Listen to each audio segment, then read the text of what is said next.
ipapakita ko sa inyo yung kaganapan ngayong araw. Ayan, say hi. Ayan. Inuman guys. Makikita nyo to sa YouTube. So ipapakita ko sa inyo ang aking room. Magtuturong po ako. Ayan.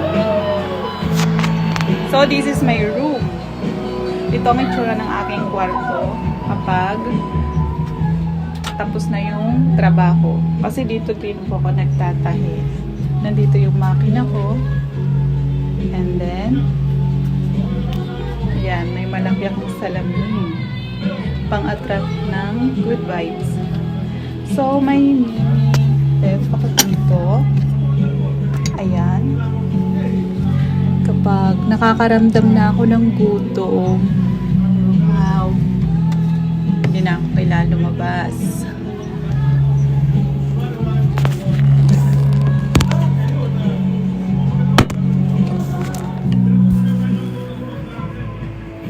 So, this is my bed. Ayan. Ang kumot ko ay regalo ni Alin. I like that. Christian Dior. So, dito sa aking room, meron akong maliit na upuan. Diyan ako naglililip or finishing ng mga coat. Tapos, ito guys, nandito naman yung aking ayan, dressing. So, nandito yung mga kaartihan. And then, may mga pantry ako doon. Nagpalagay ako ng lagayan ng mga stocks. So, nandito rin yung mga collection ko ng bags. Yan. Maliit lang po yung space ng aking room. So, naglagay din ako ng, kunwari, bintana siya. Yan.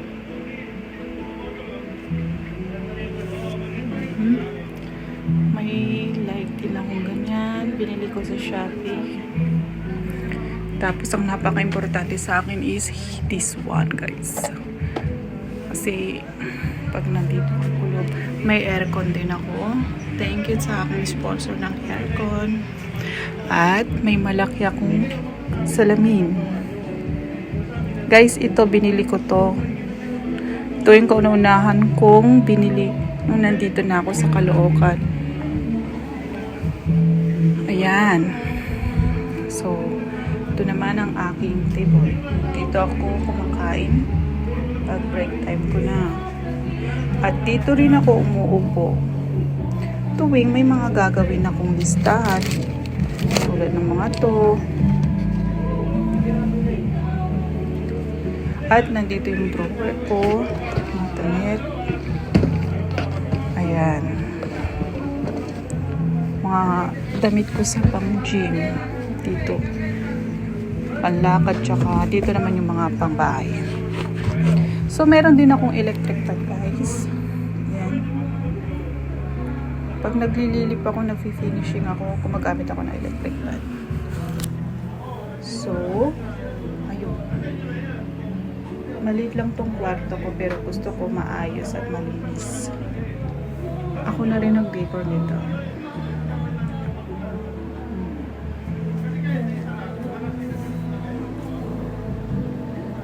Naglagay din ako ng. So that's it, guys. Thank you for watching my videos. Bye bye. Until next time.